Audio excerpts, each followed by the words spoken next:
Bir dunyo bu ranglar bilan yashaydigan dunyo. Bu yerda rang bu faqat ko'rinish emas, bu hayotning o'zi. Qizil bu jasorat, sariq bu nur, yashil bu hayot. Yo'q, menga nima bo'lyapti?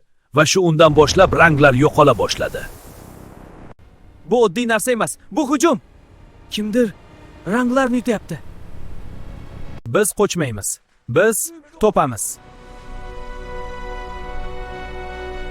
Ular qorong'u o'rmon sari yo'l oldi. Men yo'lni ko'rsataman. Men qorong'uni yoritaman. Men himoya qilaman. Men aqlman. Rang bu kuch edi. Men rang yeyuvchiman. Siz ranglarni qadrlamadingiz. Biz hammamiz birgalikda kuchli bo'lamiz. Hamma ranglar o'z rangiga qaytdi. Rangni asra.